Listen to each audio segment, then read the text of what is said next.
وہ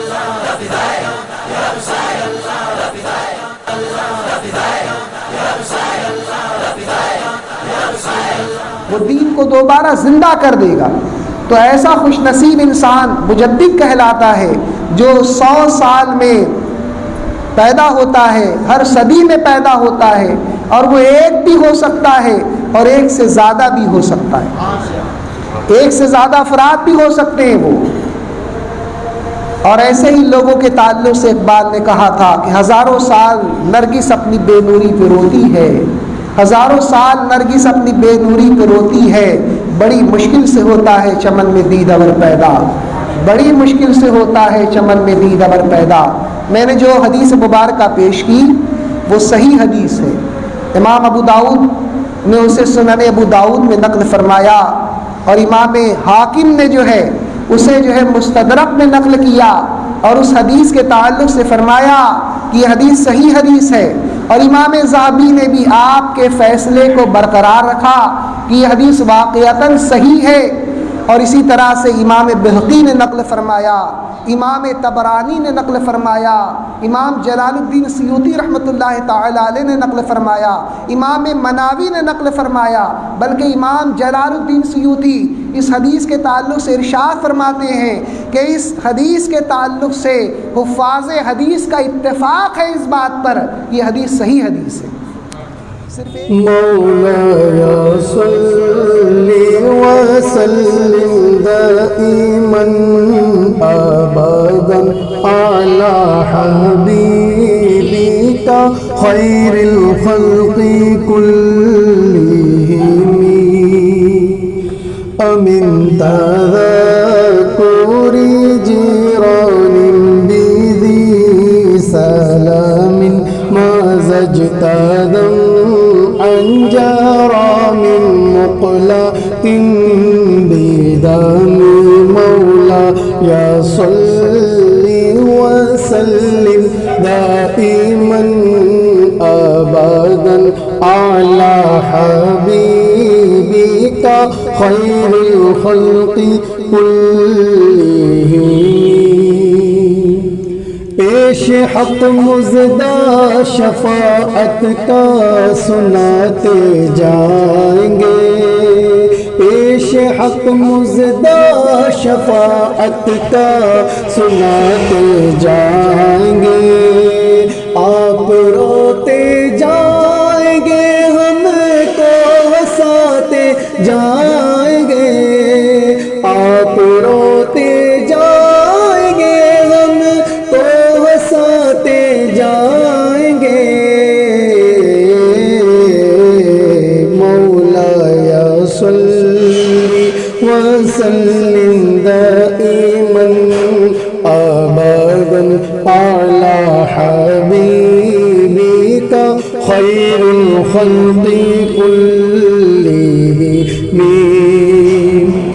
محمد سيد الكونين والثقلين، محمد سيد الكونين والثقلين والفريقين من عرب ومن عجم.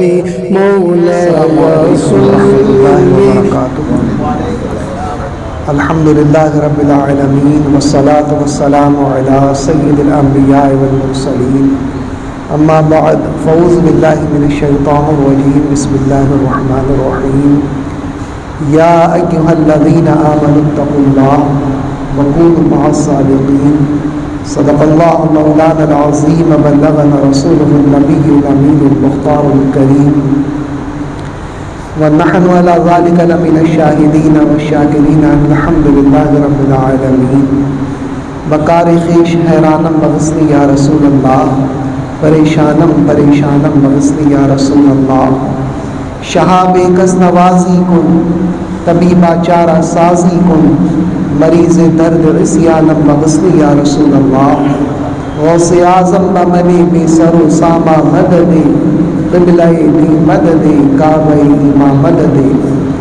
آئیے ہمارا سب سے پہلے اپنے اور ساری کائنات کے مرکز عقیدت ارواحنا فدا صلی اللہ تعالی علیہ وسلم کی بارگاہ مقدس پناہ میں درود پاک کی نظریں پیش کرنے کو اللہم صلی علی سیدنا و مولانا محمد طب القلوب و دوائها وعافیت الابدان و شفائها ونور الابصار و اولیائها وعلی آلہ و صحبہ وبارک وسلم۔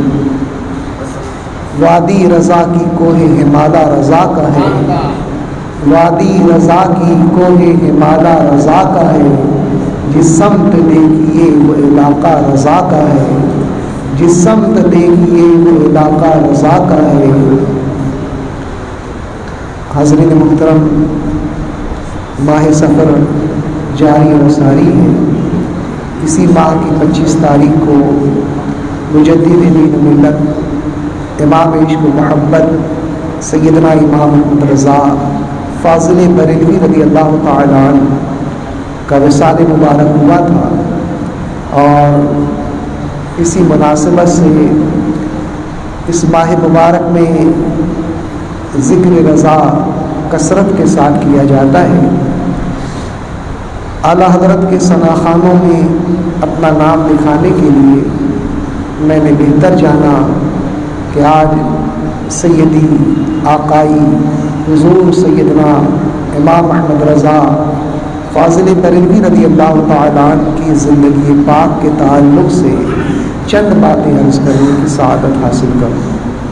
حضرت محترم، اولیاء کرام کی زندگی علم و فضل، زہد و تقویٰ، عفت و پارسائی کا ایک عظیم باب ان کی ذات میں جمع ہوتا ہے، اور مختصر سی جمعہ کی تقریر میں کسی بھی ولی کی سیرت طیبہ یا ان کی حیات طیبہ کے مختلف گوشوں پر تفصیل کے ساتھ گفتگو نہیں کی جا سکتی، اجمالی گفتگو ہی ہوتی ہے۔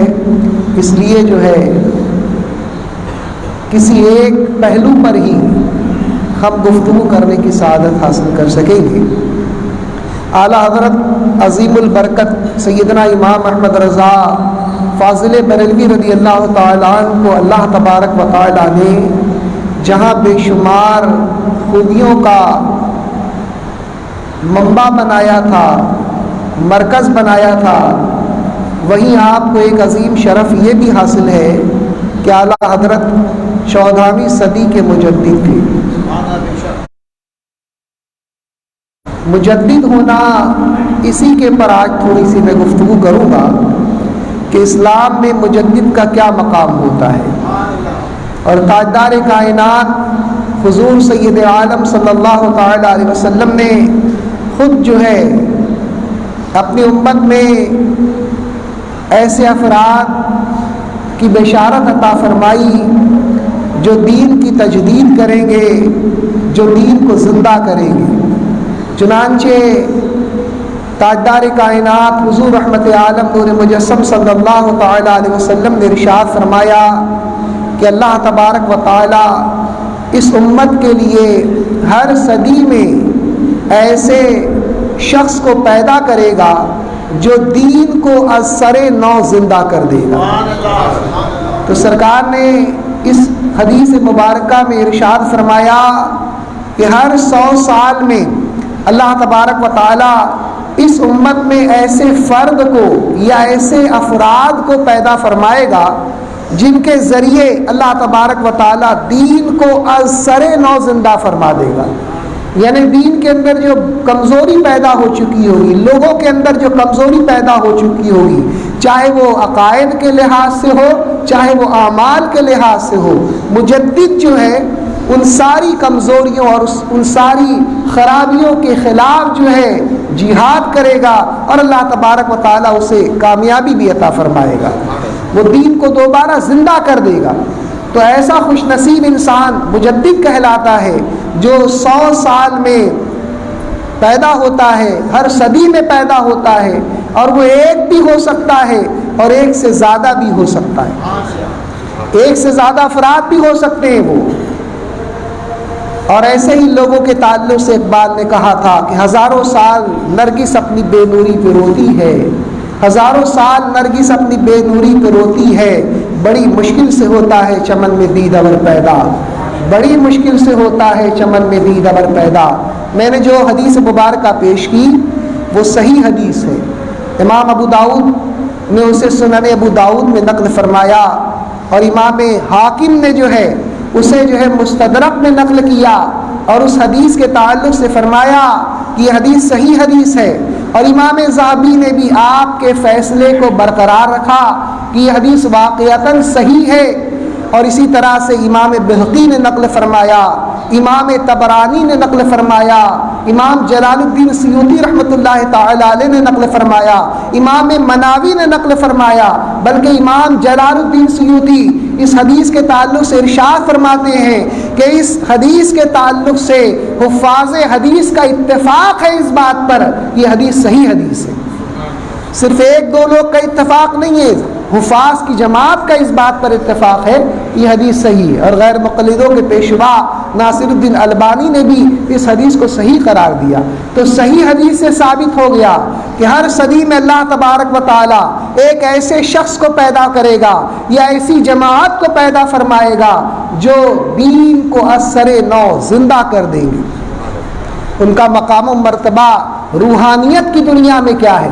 ایک مجدد کی زبانی سنیے، حضرت امام مجدد الفسانی رضی اللہ تعالی عنہ اپنے مکتوبات کی جلد 2 میں فرماتے ہیں کہ مجدد وہ شخص ہوتا ہے، غور سے سنیں، فرماتے کہ مجدد وہ شخص ہوتا ہے کہ اس زمانے میں امتوں کو جو بھی فیوز ملتے ہیں سب اسی کے ذات سے ملتے ہیں۔ فرماتے فیض نہیں فیوز، اور امت نہیں امتوں کا لفظ استعمال فرما رہے ہیں کہ اس زمانے میں امتوں کو جو فیوز ملتے ہیں سب اسی کی ذات سے ملتے ہیں، اگرچہ اس زمانے میں غوث موجود ہو، اس زمانے میں قطب موجود ہو، اس زمانے میں ابدال موجود ہو، اس زمانے میں نجبا موجود ہو، لیکن سارے فیوز جو ہے وہ مجدد کے ذریعے امتوں کو پہنچتے ہیں۔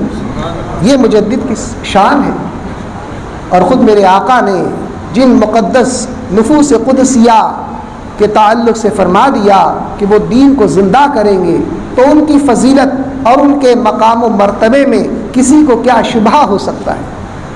اب مجدد کس کو کہتے ہیں؟ اس میں تو مجدد کے تعلق سے فرما دیا کہ ہر صدی میں مجدد ہوگا، لیکن مجدد ہونے کے لیے شرائط کیا ہیں، مجدد کے اوصاف کیا ہوں گے، ان کے تعلق سے بھی علماء نے تفصیل کے ساتھ گفتگو فرمائی ہے۔ فرمایا کہ جو مجدد ہوگا اس کے لیے مجتہد ہونا ضروری نہیں ہے، اہل بیت میں سے ہونا ضروری نہیں ہے، مخصوص خصوصیات کا حامل ہونا ضروری نہیں ہے، اتنا ضرور ہے کہ وہ سنی صحیح العقیدہ ہوگا، اپنے زمانے کا بہت بڑا عالم ہوگا، اور جامع علوم و فنون ہوگا، وہ بدعتوں کا خاتمہ کرے گا، اور اہل سنت والجماعت کے جو افراد ہیں ان کو تقویت پہنچائے گا، اور وہ تہمت سے بری ہوگا، اپنے زمانے میں مشارع الیہ ہوگا، یعنی لوگ مختلف علوم و فنون میں اس کی طرف اشارہ کریں گے۔ اور سب سے بڑی شرط جو ہے مجدد ہونے کے لیے یہ بیان کی گئی، یہ بڑی اہم شرط ہے، اسی کی بنیاد پر بہت سارے افراد جو اپنے زمانے میں بڑی دینی خدمات انہوں نے انجام دی، لیکن اس کے باوجود ان کا شمار مجددین میں نہیں ہوتا، تو اس اصول کی بنیاد پر ان کا شمار مجددین میں نہیں ہوتا۔ وہ اصول یہ ہے کہ وہ گزشتہ صدی کے اخیر میں مشہور و معروف ہو، اور آنے والی صدی کے اول میں وہ مشہور و معروف ہو، زندہ ہو، اور لوگ اس کی طرف اشارہ کرتے رجوع کرتے ہوں، تو اس کو گزری ہوئی صدی بھی ملنا چاہیے اس کا آخری حصہ، اور آنے والی صدی جو ہے اس کا ابتدائی حصہ بھی اس کو ملنا چاہیے۔ ایسے ہی متبحر عالم کو، ایسے ہی جلیل القدر جامع علوم و فنون شخصیت کو جو ہے مجدد کہا جائے گا۔ تو اس پیمانے کی وجہ سے، اس اصول کی وجہ سے حضرت شاہ ولی اللہ محدث دہلوی رحمۃ اللہ تعالی علیہ یہ بہت بڑے عالم تھے، لیکن آپ کا شمار مجددین میں نہیں کیا جاتا۔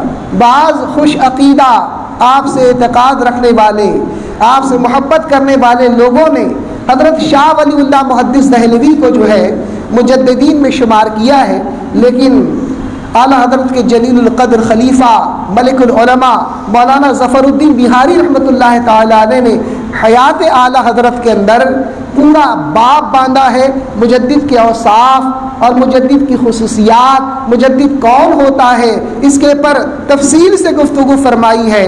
اور اسی کتاب میں فرماتے ہیں کہ شاہ ولی اللہ محدث دہلوی کی پیدائش جو ہے سن ہجری 1114 میں ہوئی، اور آپ کا وصال جو ہے سن ہجری 1176 میں ہوا، یعنی 12ویں صدی میں آپ پیدا ہوئے، 1114 ہجری میں آپ کی ولادت ہوئی، 12ویں صدی شروع ہو چکی تھی، 12ویں صدی میں آپ کی ولادت ہوئی اور 1176 ہجری میں آپ کا وصال ہوا، تو مطلب 12ویں صدی میں پیدا ہوئے اور 12ویں صدی میں آپ کا وصال ہو گیا، یعنی آپ کو 11ویں صدی کا آخری حصہ بھی نہیں ملا اور 12ویں صدی کا ابتدائی حصہ بھی نہیں ملا۔ تو اس لیے جو ہے علماء نے جو فرمایا کہ حضرت شاہ ولی اللہ محدث دہلوی رحمۃ اللہ تعالی علیہ بہت بڑے عالم تھے، بہت ساری خصوصیات کے جامع تھے، علوم و فنون کے جامع تھے، لیکن آپ کا شمار جو ہے مجددین میں نہیں کیا جا سکتا، اس لیے کہ مجدد ہونے کے لیے ضروری ہے کہ وہ گزشتہ صدی کا آخری حصہ پائے اور موجودہ صدی کا ابتدائی حصہ پائے، اور دونوں حصوں میں وہ زندہ ہو اور مشارعون الیہ ہو، اس کی طرف رجوع کیا جاتا ہو، اس کی طرف اشارہ کیا جاتا ہو۔ یہ ساری خصوصیات ہونے کے ساتھ ساتھ کہ بہت بڑا عالم ہو، سنی صحیح العقیدہ ہو، بدعتوں کا خاتمہ کرنے والا ہو، اہل سنت والجماعت کی مدد کرنے والا ہو، تقوی اور پرہیزگاری میں بڑھ کر ہو، اس کے ساتھ ساتھ یہ ہونا بھی لازمی ہے۔ اگر یہ شرط نہیں پائی جائے گی تو بہت سارے لوگ جو ہے مجدد نہیں قرار دیے جائیں گے، اور اسی کی بنیاد سے بہت سارے اکابر علماء مجددین کے صف میں شامل نہیں ہوتے۔ تو اس تعلق سے علماء کرام نے بڑی تفصیل سے بحث فرمائی ہے، میں نے بھی اس سلسلے میں جو مطالعہ کیا ہے وہ آپ کی خدمت میں پیش کروں کہ 14ویں صدی تک مجدد کی فہرست بنائی گئی ہے۔ میں نے جیسا کہ پہلے عرض کیا کہ مجدد ہونے کے لیے ضروری نہیں ہے کہ وہ کسی صدی میں ایک فرد ہی مجدد ہو، کئی افراد مجدد ہو سکتے ہیں، اور بعض یہ بہت شاذ کیس میں ہوا ہے، بہت شاذ حالت میں ہوا ہے، غالباً صرف پہلی صدی کے تعلق سے ہے کہ پہلی صدی کے جو مجدد تھے وہ حضرت سیدنا عمر بن عبدالعزیز رضی اللہ تعالیٰ عنہ تھے، اور آپ کی ذات پر اتفاق ہوا، پوری امت کا اتفاق ہے اس بات پر کہ پہلی صدی کے مجدد تھے حضرت سیدنا عمر بن عبدالعزیز رضی اللہ تعالیٰ عنہ۔ اور بعض علماء نے آپ کے تعلق سے کہا کہ پوری دنیا میں آپ تنہا تھے جو اس وقت پہلی صدی کے مجدد تھے، لیکن بعد کی صدیوں میں جو ہے علماء نے اور لوگوں کو مجددین کی صف میں شامل فرمایا۔ حضرت بدر ملت حضرت علامہ مفتی بدر الدین صاحب رحمۃ اللہ تعالی علیہ نے اپنی کتاب سوانح اعلیٰ حضرت میں جو ہے ایک اشکال نقل کیا ہے اور ایک استثناء نقل کیا ہے، قاعدے کا ایک استثناء نقل کیا ہے کہ اس قاعدے سے مستثنیٰ ہے حضرت سیدنا عمر بن عبدالعزیز رضی اللہ تعالیٰ عنہ کی ذات۔ حضرت عمر بن عبدالعزیز کی پیدائش سن ہجری 59 میں ہوئی، اور آپ کا وصال ایک روایت کے مطابق سن ہجری 100 میں ہوا، ایک روایت کے مطابق سن ہجری 101 میں ہوا، اور ایک روایت کے مطابق سن ہجری 102 میں ہوا۔ تو آپ کو جو ہے دوسری صدی کا مجدد ہونا چاہیے، اس لیے کہ آپ کی پیدائش پہلی صدی میں ہوئی اور آپ کا وصال یا تو دوسری صدی جب ختم ہوئی اس وقت ہوا یا اس کے ایک سال بعد ہوا، پہلی صدی ختم ہونے کے بعد، اور اس کے ایک سال بعد یا 2 سال کے بعد ہوا۔ تو ہونا یہ چاہیے کہ آپ کو دوسری صدی کا مجدد قرار دیا جائے، لیکن پوری امت نے متفقہ طور پر آپ کو جو ہے پہلی صدی کا مجدد قرار دیا ہے۔ تو اس اصول کی بنیاد پر، علماء کے اجماع کی بنیاد پر، علماء کے اتفاق کی بنیاد پر حضرت سیدنا عمر بن عبدالعزیز رضی اللہ تعالیٰ عنہ کو جو ہے پہلی صدی کا مجدد قرار دیا گیا۔ اب ان علماء کے اسماء بھی سن لیں جو دوسری صدی ہجری اور تیسری صدی ہجری، 14ویں صدی ہجری تک جو مجددین میں شامل تھے۔ میں نے جو ہے ان کا نام لکھا ہے اور یہ مختلف کتابوں سے تیار کیے گئے ہیں۔ پہلی صدی کے مجدد کا نام تو آپ نے سماعت فرما لیا۔ دوسری صدی کے مجددین میں جن علماء کا ذکر کیا گیا ہے، جن اکابرین کا ذکر ہے، ان میں پہلا نام سیدنا امام شافعی رضی اللہ تعالیٰ عنہ کا ہے۔ دوسری صدی ہجری کے مجدد سیدنا امام شافعی ہیں۔ سیدنا امام حسن بن زیاد حنفی ہیں۔ یہ ائمہ کے جو حنفیہ کے جو ائمہ خمسہ ہیں ان میں سے ایک ہیں امام سیدنا حسن بن زیاد۔ حنفیہ کے 5 بڑے علماء ہیں، سیدنا امام ابو حنیفہ، سیدنا امام ابو یوسف، سیدنا امام محمد، سیدنا امام ظفر، اور یہ 5ویں امام ہیں سیدنا امام حسن بن زیاد۔ ان کا شمار جو ہے دوسری صدی کے مجددین میں ہوتا ہے۔ ان کے علاوہ امام یحییٰ بن معین، یہ بھی بہت بڑے محدثین اور جرح و تعدیل کے امام تھے، ان کا شمار بھی دوسری صدی کے مجددین میں ہوتا ہے۔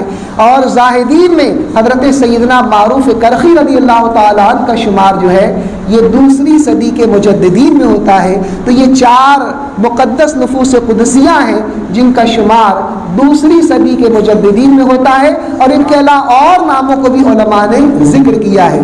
تیسری صدی کے مجددین میں نام ہے سیدنا امام طحاوی کا۔ امام طحاوی شریف ان کی بڑی مشہور کتاب ہے۔ جو غیر مقلدین سے بحث و مباحثہ کرنا چاہتا ہے، مناظرہ کرنا چاہتا ہے، اسے طحاوی شریف ضرور پڑھنی چاہیے۔ طحاوی شریف میں جو ہے امام طحاوی نے احناف کے مذہب کو احادیث طیبہ کے ذریعے ثابت فرمایا۔ نماز میں جو ہے آمین جو ہے آہستہ بولنا چاہیے، حنفیہ کا مذہب ہے یہ، تو کس حدیث سے ثابت ہے وہ ثابت فرمایا۔ بسم اللہ جو آہستہ پڑھنا چاہیے یہ کس حدیث سے ثابت ہے، طحاوی شریف میں ثابت فرمایا۔ اسی طرح سے جو ہے ناف کے نیچے ہاتھ باندھنا چاہیے۔ جو مختلف امور عبادتوں کے سلسلے میں ہے، معاملات کے سلسلے میں ہے، امام طحاوی نے ان سارے مسائل کا جو ہے ذکر جو ہے احادیث طیبہ کے ذریعے فرمایا ہے۔ تو آپ کا شمار تیسری صدی کے مجدد میں ہوتا ہے۔ اس کے علاوہ امام ابو الحسن اشعری رضی اللہ تعالیٰ جو اشاعرہ کے امام تھے۔ اہل سنت والجماعت عقائد میں کسی کی تقلید نہیں کرتے، یاد رکھیے تقلید عقائد میں نہیں کی جائے گی، لیکن جن کے موقف کی اتباع کی جاتی، جن کے موقف کو اپنایا جاتا ہے عقائد کے سلسلے میں، وہ 2 ائمہ ہیں۔ ان میں سے ایک ہے سیدنا امام ابو الحسن اشعری رضی اللہ تعالیٰ، جو حضرات ان کے قول کو قبول کرتے ہیں اور ان کے قول کو معتمد جانتے ہیں، ایسے لوگوں کو اشعری کہا جاتا ہے۔ اور دوسرے امام ہیں سیدنا امام ابو منصور ماتوریدی رحمۃ اللہ تعالیٰ علیہ۔ احناف کے علماء زیادہ تر عقائد کے باب میں سیدنا امام ابو منصور ماتوریدی رحمۃ اللہ تعالیٰ علیہ کے قول کو قبول کرتے ہیں، اس لیے جو ہے زیادہ تر علماء حنفیہ آپ کو ماتوریدی ملیں گے، اور عرب کے علماء زیادہ تر آپ کو اشعری ملیں گے، یعنی امام ابو الحسن اشعری کو زیادہ ترجیح دیتے ہیں، اور احناف جو امام ابو منصور ماتوریدی کو زیادہ ترجیح دیتے ہیں۔ تو تیسری صدی کے مجددین میں امام طحاوی ہوئے، امام ابو الحسن اشعری ہوئے، اور امام نسائی جو صحاح ستہ کے مصنف میں سے ہیں، امام ابن شریح ہوئے، اور امام طبری۔ اگر میں مختصر بھی ایک 2 جملہ بھی ان لوگوں کے تعلق سے عرض کروں تو یہ وقت ختم ہو جائے گا۔ تو تیسری صدی کے مجددین میں 5 علماء کرام کا اکابرین کا ذکر ہے۔ چوتھی صدی کے مجددین میں امام اصفرائینی ہیں، ابو بکر محمد خوارزمی ہیں، امام ابو بکر باقلانی ہیں، امام سہل سالوکی ہیں۔ یہ 4 نام چوتھی صدی ہجری کے مجددین میں ان کو شمار کیا گیا ہے۔ 5ویں صدی کے مجددین میں سیدنا امام غزالی رضی اللہ تعالیٰ عنہ اور قاضی فخر الدین حنفی رحمۃ اللہ تعالیٰ علیہ۔ یہ 2 شخصیات ایسی ہیں جن کا شمار جو ہے 5ویں صدی کے مجددین میں کیا گیا ہے، اور 6ٹھی صدی کے مجددین میں صرف امام فخر الدین رازی رحمۃ اللہ تعالیٰ علیہ کا نام ذکر کیا گیا ہے۔ امام فخر الدین رازی رحمۃ اللہ تعالیٰ علیہ نے بڑی زبردست قرآن عظیم کی تفسیر لکھی جس کا نام تفسیر کبیر ہے۔ اور بہت ساری خدمات ہیں آپ کی، جس کی بنیاد پہ آپ کا شمار 6 صدی کے مجددین میں ہوا۔ 7ویں صدی کے مجددین میں امام تقی الدین ابن دقیق العید رحمۃ اللہ تعالیٰ علیہ کا نام ملتا ہے کہ آپ 7ویں صدی کے مجدد تھے۔ 8ویں صدی کے مجدد امام زین الدین عراقی علامہ ابن حجر عسقلانی کے استاد تھے اور بہت سارے محدثین کے استاد تھے۔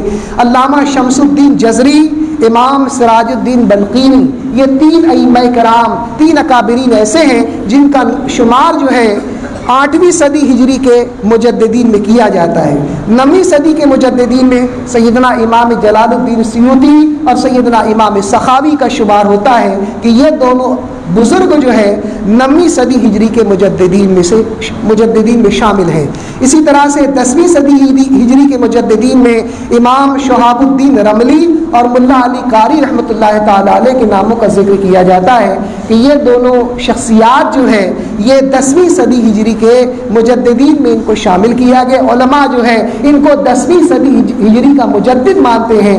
یہ ساری باتیں اس لیے آپ ہمارے لیے اہم ہیں کہ جب ہم اپنے مخالفین سے یا بد مذہبوں سے گفتگو کریں گے تو جب ان کا حوالہ پیش کریں گے تو ان کے تعارف میں کہیں گے کہ ملا علی قاری رحمۃ اللہ تعالیٰ علیہ نے مرقات میں فرمایا کہ علم غیب کے سلسلے میں یہ عقیدہ رکھا جائے، اور یہ ملا علی قاری وہ ہیں جن کو علماء نے 10ویں صدی کا مجدد قرار دیا۔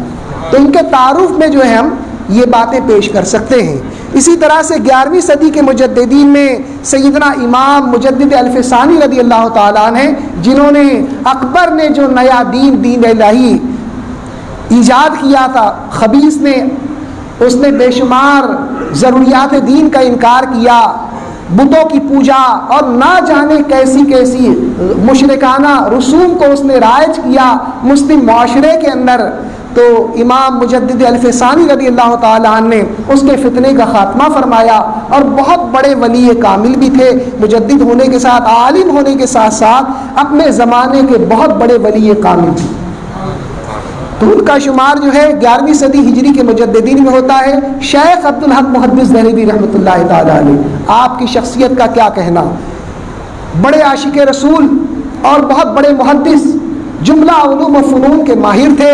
اشہۃ اللمعات آپ کی مشہور کتاب ہے جو آپ نے مشکات کی شرح میں تحریر فرمائی، اور بھی بہت ساری کتابیں ہیں جس سے آج جو ہے امت جو ہے آپ کی کتابوں سے فائدہ اٹھا رہی ہے۔ تو آپ کا شمار جو ہے 11ویں صدی ہجری کے مجددین میں ہوتا ہے۔ اور ایک نام اور ہے حضرت سیدنا میر عبد الواحد بلگرامی رحمۃ اللہ تعالیٰ علیہ کا، میں نے ان کا بھی تذکرہ کسی جمعہ کو کیا تھا کہ آپ کی کتاب ہے سبع سنابل شریف، بہت ساری کتابوں کے مصنف ہیں لیکن سبع سنابل شریف بہت زبردست کتاب ہے۔ تصوف کے موضوع پر سیدنا میر عبد الواحد بلگرامی رحمۃ اللہ تعالیٰ علیہ کی بڑی زبردست کتاب ہے، اور اس کتاب میں آپ نے بہت سارے جو ہے تصوف کے مسائل کا ذکر فرمایا ہے۔ یہ کتاب ایسی کتاب ہے کہ اعلیٰ حضرت نے فرمایا کہ اس کتاب کو بارگاہ رسالت مآب صلی اللہ تعالیٰ علیہ وسلم میں مقبولیت حاصل ہے۔ حضور نے اس کتاب کو پسند فرمایا، سبع سنابل شریف کو۔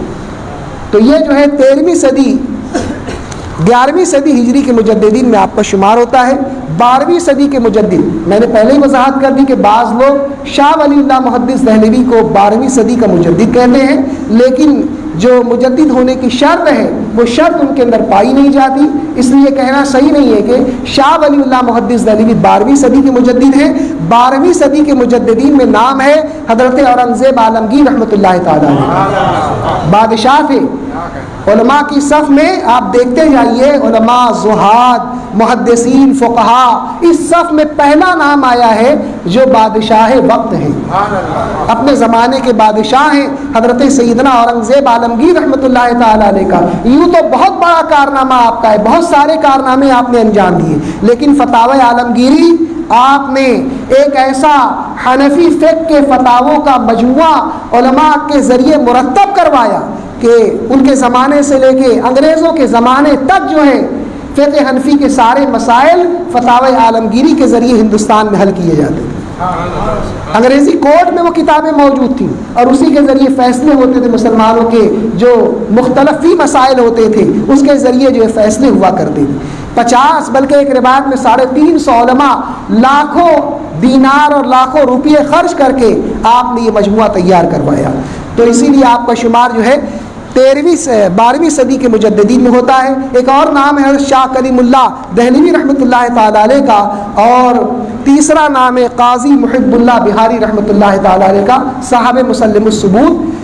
تو یہ جو ہے 3 نام 12ویں صدی ہجری کے مجددین میں ملتا ہے کہ ان تینوں بزرگوں نے 12ویں صدی ہجری کے اندر بہت دین کی نمایاں خدمات کی، دین کو زندہ کیا، اس لیے ان کا نام جو ہے 12ویں صدی ہجری کے مجددین میں شمار کیا جاتا ہے. اور 13ویں صدی کے مجدد میں صرف جو ہے حضرت شاہ ولی اللہ محدث دہلوی رحمۃ اللہ تعالیٰ علیہ کے صاحبزادے، ان کے شاگرد، ان کے مرید، ان کے خلیفہ حضرت سیدنا شاہ عبدالعزیز محدث دہلوی رحمۃ اللہ تعالیٰ علیہ کا نام. حضرت شاہ عبدالعزیز محدث دہلوی کی شخصیت ایسی ہے کہ دیوبندی بھی ان کو اپنا مقتدیٰ مانتے ہیں، دیوبندی بھی ان کو بڑا مانتے ہیں اپنا، لیکن ان کی جب بات آتی ہے تو انکار کر دیتے. لکھتے ہیں کہ ہم ہمارے بڑے ہیں، لیکن جب ان کی کتابوں کا حوالہ پیش کیا جائے تو اس سے انکار کر دیتے ہیں. تو وہ ایک الگ بحث ہے. صرف عرض یہ کرنا ہے کہ 13ویں صدی کے مجدد میں جس ذات گرامی کا شمار ہوتا ہے وہ حضرت سیدنا شاہ عبدالعزیز محدث دہلوی رحمۃ اللہ تعالیٰ علیہ.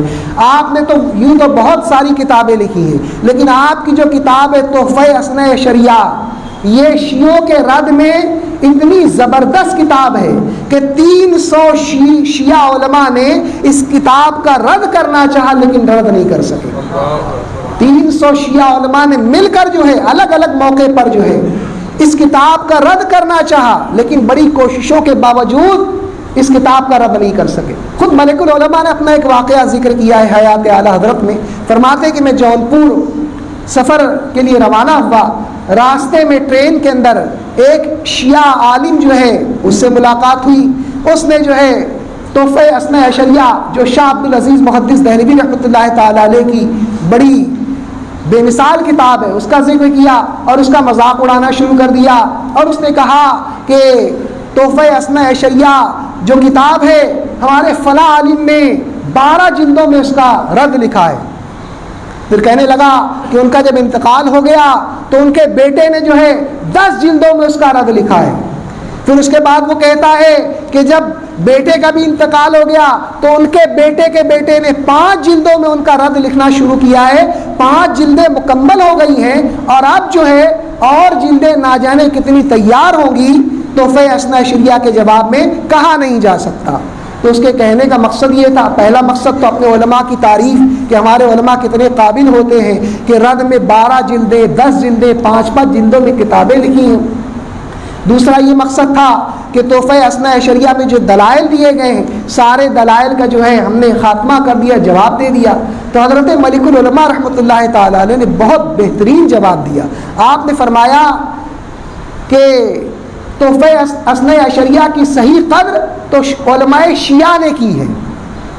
فرماتے ہیں تحفہ اثنا عشریہ کی صحیح قدر تو علماء شیعہ نے کی ہے، اور اس کی وجہ بیان فرماتے ہیں کہ 3 پشت اس کا رد کرتی رہی. باپ نے کیا، بیٹے نے کیا، پوتے نے کیا، اور ابھی تک اس کا رد مکمل نہیں ہو سکا.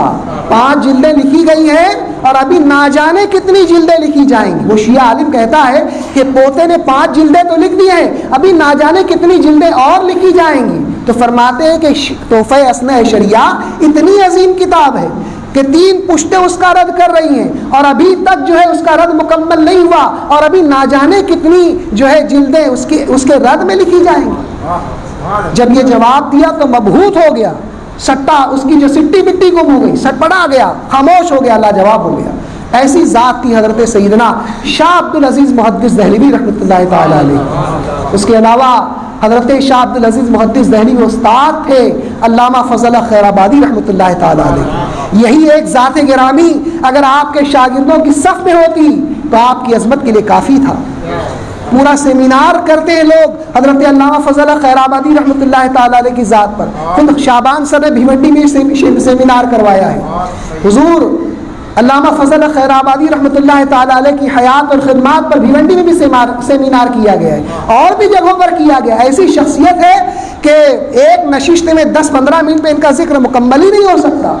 پورا سیمینار کرتے ہیں لوگ اور ان کو خراج تحسین پیش کرتے ہیں. اس کے علاوہ اعلیٰ حضرت کے پیر و مرشد جو ہے حضرت علامہ آل رسول مہروی رحمۃ اللہ تعالیٰ علیہ، یہ جو ہے شاہ عبد العزیز محدث دہلوی کے شاگرد تھے. اس کے علاوہ جو ہے قاضی ثناء اللہ پانی پتی رحمۃ اللہ تعالیٰ علیہ، صاحب تفسیر مظہری، یہ بھی شاہ عبد العزیز محدث دہلوی کے شاگرد تھے.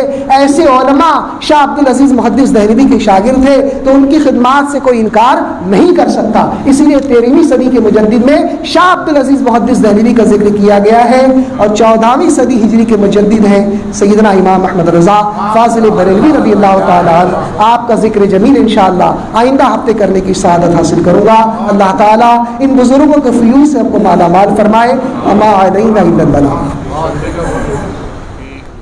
آپ معمار ملت چینل کو سبسکرائب کریں، لائک کریں، اور اپنے مفید مشوروں سے، کمنٹ سے، مثبت کمنٹ سے ہمیں نوازیں. آپ سے گزارش ہے کہ اس چینل کو زیادہ سے زیادہ سبسکرائب کریں تاکہ ہم ہمارے پیغام کو دنیا کے کونے کونے تک پہنچا سکیں.